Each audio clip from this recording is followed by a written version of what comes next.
তোমাদের কার কার ইলিশের কোন রেসিপিটা ভালো লাগে অবশ্যই জানিও। যে ইলিশের তো অনেক ধরনের রেসিপি হয়, যে যেমনভাবে করে, তো ইলিশের কোন রেসিপিটা ভালো লাগে অবশ্যই জানিও। নাকি আমার মতো আবার কেউ কেউ আছো ইলিশ পছন্দ করো না, সেটাও জানিও। তো চলে এলাম তোমাদের সামনে আরও একটি ভিডিও নিয়ে। হ্যালো বন্ধুরা, কেমন আছো তোমরা সবাই? আশা করি সবাই ভালোই আছো।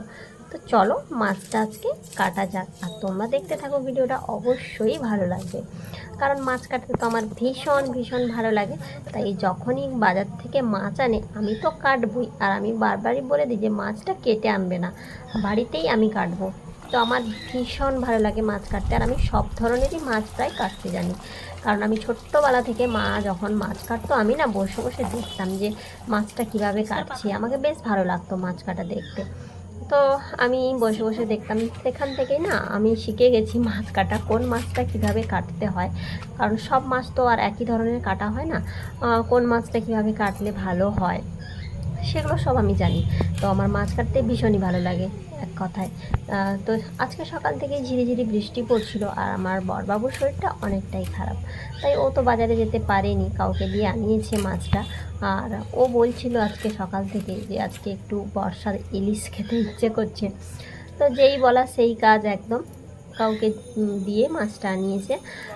তো সেজন্য আমিও ভাবলাম যে মাছটা তাহলে কাটছি। মাছটা অনেক বড় ছিল, যদিও বিশাল বড় নয়, তবুও তোমরাই দেখে বলবে কিন্তু, হ্যাঁ এর ওজনটা কতটা ছিল।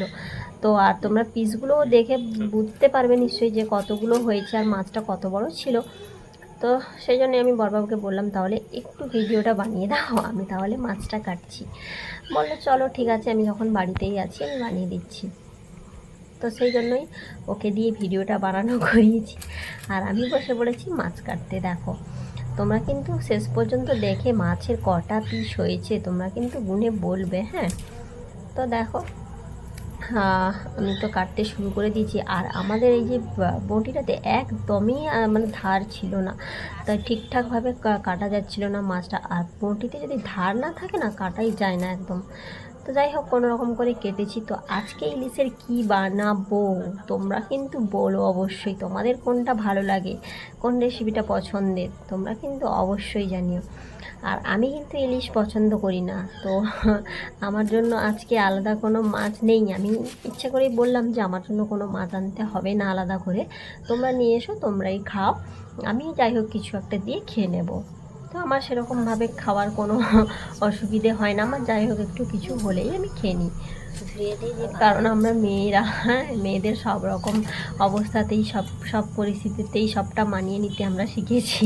তার জন্যই আমাদের সেরকম বেশি কিছু লাগে না, যাই হোক একটু কিছু সবজি তরকারি হলেই আমি খেয়ে নিই, আমার কোনো প্রবলেম হয় না যে মাছ মাংস খেতেই হবে আমাকে, ওরকম কোনো ব্যাপার না। আরেকটা কথা কি বলো তো, অনেকে বলে না ইলিশ মাছ কেটে ধুলে, বেশি ধুলে নাকি ইলিশ মাছের স্বাদ চলে যায়। সত্যি, কিন্তু ইলিশ মাছ কেটে বেশি ধুতে নেই। তো আমি